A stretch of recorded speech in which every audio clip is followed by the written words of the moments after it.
This is what the sunrise looks like from the deck of the lodge at Illinois Connection in Mount Sterling, Illinois. Known for their monster whitetail hunts, Illinois Connection hosted their first ever turkey hunt during the first season of 2015.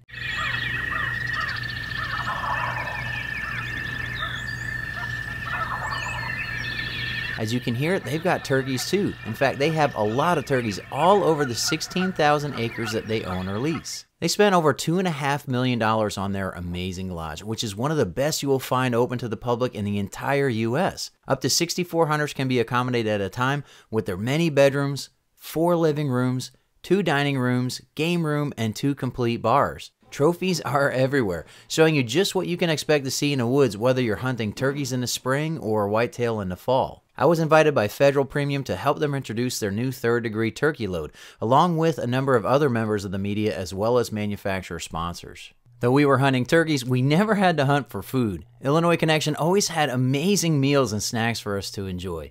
Jennifer is an amazing cook, and the hardest part was making sure there was enough room for the next course. Scentlock was one of the sponsors of the hunt, and they provided us with their new Bone Collector turkey vest. It's very well designed with pockets for every popular shaped call, strikers, and even shells. Its drop-down foam seat was a real butt saver, and it was easy to deploy in seconds. Scentlock also provided lightweight carbon alloy pants and jackets. This wasn't for the turkey's noses, obviously, but it could reduce the chance that a spook deer will blow your hunt nonetheless. Game Hide also provided hunters with imitate clothing. Everybody was a fan of this stuff by the end of the hunt because we could see it working. With no smell whatsoever, imitate repels ticks, chiggers, mosquitoes, and flies, and I witnessed this several times myself. A tick would jump onto my hand and back off again within seconds. I will always be wearing my imitate when I'm in the woods from now on, even when I'm not hunting, because it is so much nicer than sprays and works just as well. I will be hunting with my Mossberg 930 and Weaver Caspa VZT turkey scope. My 930 will be loaded with Federal Premium 3rd Degree 3-inch shells. 3rd Degree is loaded with 3 types of shot that give lethal patterns and kinetic energy for birds that come in very close to birds that hang up past 40 yards. I have videos detailing each of these, and you can find them linked in the video description below. For the first morning, I was hunting with my good friend Shane Simpson of the Mossberg-sponsored hunting show, Calling All Turkeys. He generously offered to video while I took the first crack at a turkey, though his shotgun was always at the ready in case we had a chance to bag a double. We were hunting out of a bail blind made by Redneck Blinds. We were in a field known for turkeys, and the Redneck blind gave enough room for Shane, myself, and our guide Toby, and for all of our camera equipment and other gear. It's been a couple years since I've been able to turkey hunt. I lost access to all my places that I could turkey hunt in North Carolina. We don't have it this good. We got some decoys set up about 20 yards out in front of us, and the birds are off to our left. They're not as vocal as they can usually be here from what Toby says, but they're there, they're making noise. We've only heard tom birds. I haven't heard any hens yet, but we heard a lot of owls. And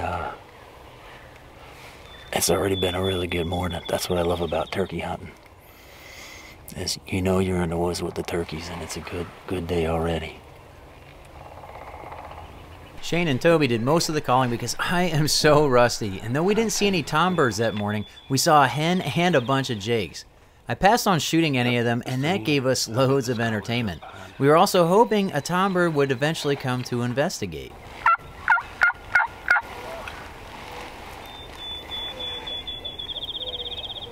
He's puffing out. I was going to say he's going to turn to him straight.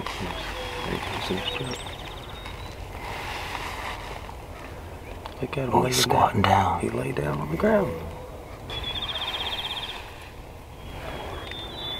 He's taking a nap. Can you see him from where you are?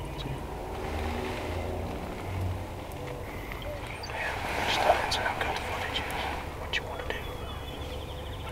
This whole flock. Jake, 5, 4, 5, 6, 7 jakes. Will it screw things up if I pass on the jakes? No. You do what you want. Just watch your head move, because they...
Yeah, there's a deer. We keep these guys hanging around long enough, it might be hungry, it might come piling up here to see what's going on.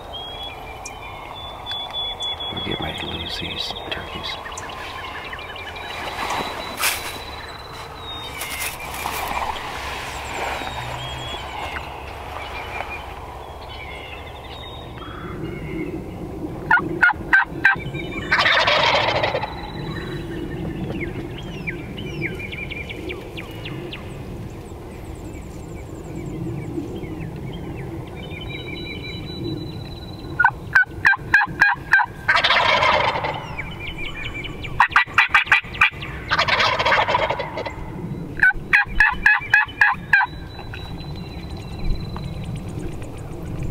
There's two down there in the background. Yep.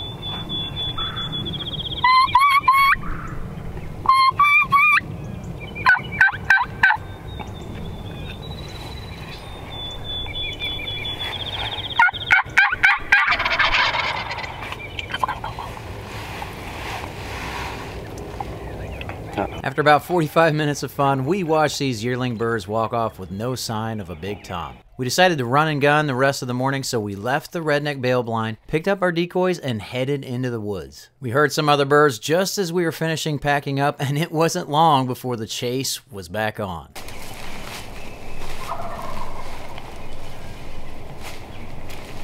He's Is he coming this way?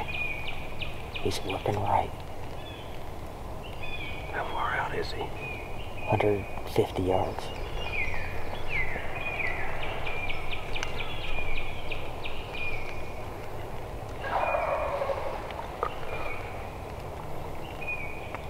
Is he? I can't see anything down there. No, I don't see him anymore. I just saw him walk past. I think he's sitting up right there, actually. Must be more than one bird.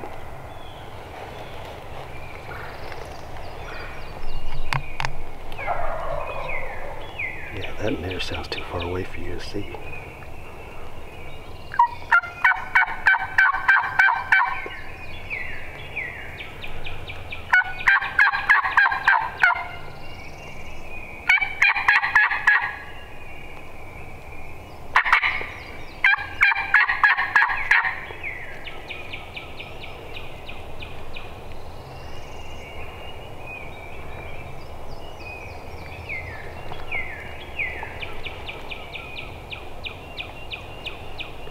In relation to your barrel, where... I don't see him anymore. But in relation to your barrel, where did you see him?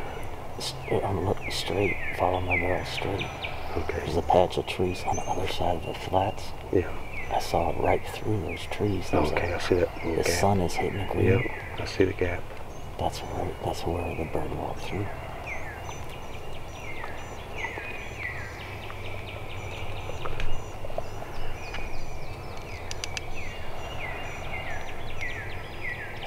I see movement out there still. What's that? I think it's hung out right there. I can see it moving around. I don't have a good view of it. But there's something right there moving back and forth.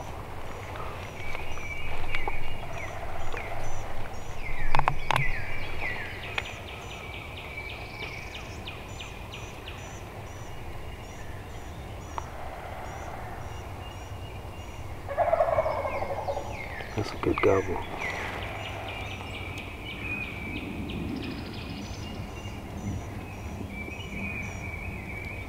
There must be something else you see, because the one we hear gobbling, I don't think there's any possible way for you to see him. I'm gonna get my pot call out and do multiple birds. Despite our best efforts, we couldn't call that time into our setup, so we tried to get out in front of them. Illinois Connection is known first and foremost for their deer, and with our scent lock clothing obviously doing its job, we saw plenty. It seemed that they were around every bend and over every hill. I bet we saw at least 30 deer as we were walking around in search of turkeys, and it's easy to see how great their deer management program is working.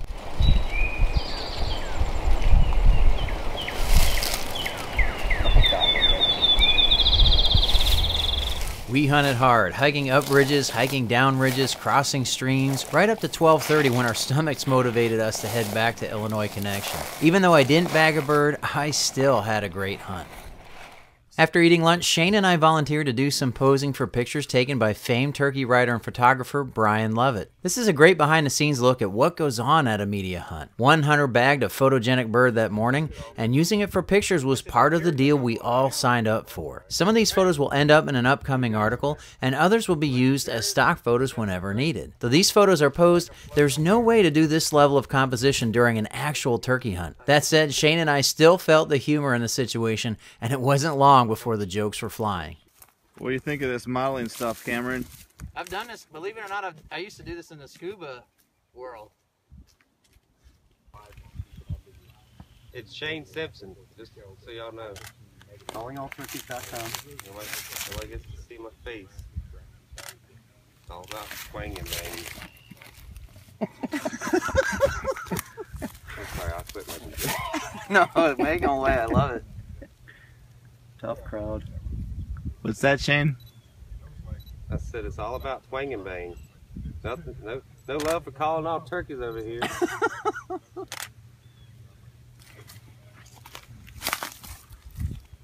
What are you doing in there, bud? I'm filming a dead turkey. I gotta stop laughing. So what's the purpose of the dead turkey? We'll get to him. Oh, okay. It's immerse us in the moment. That's right. He's got a tag on him. I should aim towards the turkey then if you're getting that kind of. You shot a tag bird. God dang it. Well, made my job a little easier. The tags already filled out on that bird. And this is how every moment was at that hunting camp. We were often working, but we were always having fun. Since 4 of us tagged out the day before, Shane and I split up so that we could each get a chance at a bird on day 2. Toby was my guide again, and Alex from ScentLock came to do video with a very nice lens. We heard gobbles all the way into our setup and felt good about the place we picked. Unfortunately, my original tree was wrapped with a vine that kept swinging every time I moved, so I had to switch to a smaller tree just as it was getting light. I could just barely make out the decoys when our target Tom flew down, and I was nervous that he would walk in well before we had enough light for video. Things got quiet for long enough that we actually started to worry that he had walked off, but before we knew it, the Tom was answering Toby's calls again with plenty of light for the camera. Alex had the best view of where the bird was hanging out, and when he whisper yelled, "He's coming!" my heart started to beat a mile a minute.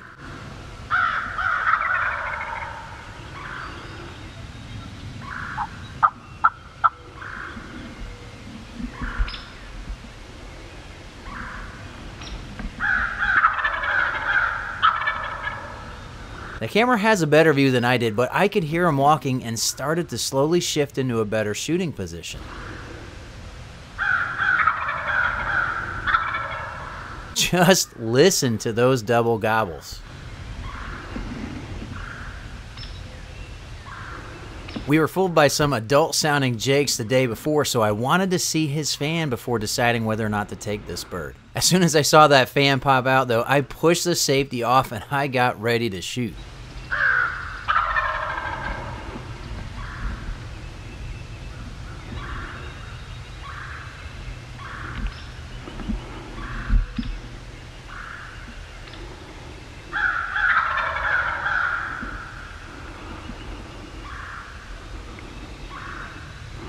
There was no question at this point that he's coming right for our decoys. That is, right up until another gobbler draws his attention.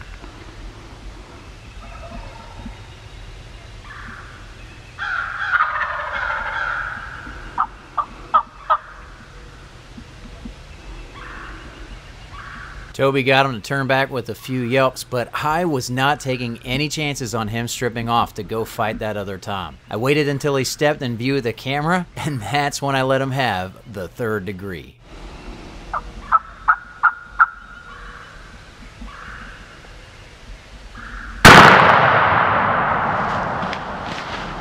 Even though I could see his head snap back through my Weaver turkey scope, I still wanted to make sure I made a good hit. Once I got close enough to him, I could easily see his head flopping around as a clear sign of a completely broken neck. That's the moment my hands went in the air, and I knew it was okay to put my Mossberg 930 down to grab the bird. If you're not a turkey hunter, you might not know that the turkey can't feel a thing at this point and is no different than the proverbial chicken with his head cut off. I pick him up by his legs to keep him from breaking his fan flopping around, knowing full well that he's already dead and his body will catch up to that fact very soon. Guess we didn't let him to get to the decoys.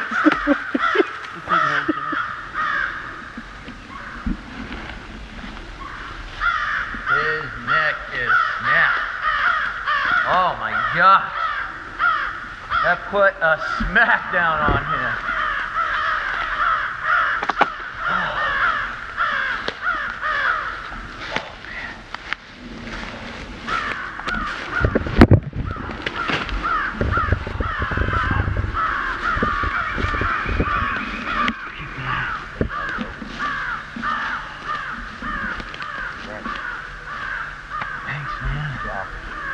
Oh, what a bird. That was awesome. You wore him out, didn't you, bud? Look at it, look at his neck. I mean, it is all bent up. I gotta say, man, you scared the daylights out of me. I was like, he was, and I don't blame you for shooting the ball, but it's like, I was like, the way he was like strutting and spinning around, I was like, we're gonna shoot him right in the decoys. I was like, he's gonna shoot this bird at like 5 yards, and all of a sudden, boom! Well, I didn't want to risk him seeing me because the tree was not the best tree, but I moved because of the. Every time I shifted, that whole vine was. I was gonna tell you. Yeah. Dude, he's got a rope. He's got a rope on it. Did you get it on? Oh, because I got him coming from all the way back. Well, the other reason is I was worried he was going to get in here and you wouldn't get a good straight line. Did you hear me talk? I say I could. Yeah, I could hear him. This was an incredible hunt. We get in here and we're setting up, and they already started gobbling. And you know, Toby, my guide, he's fantastic. And Alex from ScentLock was working the camera. He's behind the camera right now. But right away, I realized I just need to let Toby do the calling because I'm here to test the round, not my ability to call a bird in. And he did some nice soft tree yelps. And we got this guy right away. This guy had the most interest in us. There are more birds all down in this hollow here. Hopefully me talking really loud and being all excited getting this bird isn't going to mess these up for other people that might be coming in here. But that bird came in and he was off my left shoulder, and these guys were wondering when I was going to shoot him. But as long as he was coming into the decoys, I was going to let him come in because I thought it would be pretty cool to take him at 10 yards and show that this actually opens up with the 3rd degree for a good pattern. But then there's another bird that gobbled off this way, and when he turned, hopefully you'll see it in the video, he turned and paused right there, and I thought, I don't want him stripping off and getting behind the tree. So as soon as he stuck his head out, I pulled that trigger, and I knew I had him. I could see his head snap back through the scope, and in spite of the recoil, so I knew he was down. And look at this bird. He was popping that. I mean, he was barely pausing to pop this out on the way in. He was mad at the Jake, and he has got himself a nice beard. And that neck is broken. This is my hunting show, so I can show a bloody turkey neck, and yeah, that is just gone. And I could see his head folded over like that, like right away. And oh my gosh, that was such a fantastic hunt. I can't wait to get back to the lodge and look at the footage we got today. That's fantastic. Thanks a lot, guys. I really appreciate your help. I used my Primos rangefinder from where I shot him back to my tree, and it read 38 yards. That 3rd degree had no problems flattening this bird at that range. He was not an old bird, but he weighed 23.5 pounds and had a 10¼ inch beard and 7/8 inch spurs. I'm very grateful for the help of Shane, Toby, and Alex in getting footage from this hunt and helping me take this bird. 8 out of 9 hunters took birds during the 3-day hunt. Brian Lovett had to leave before we could take this group photo, but count him as one of 8 guys completely impressed with Federal's new turkey load. I'd like to thank them for inviting me on this hunt, Tracy Breen Outdoors for organizing it, Illinois Connection for hosting it, and Mossberg, Weaver, Redneck Blinds, Scentlock, Smith & Wesson, Primos, and Gamehide for their sponsorship. I really appreciate you watching Twang and Bang, and I hope to see you next time.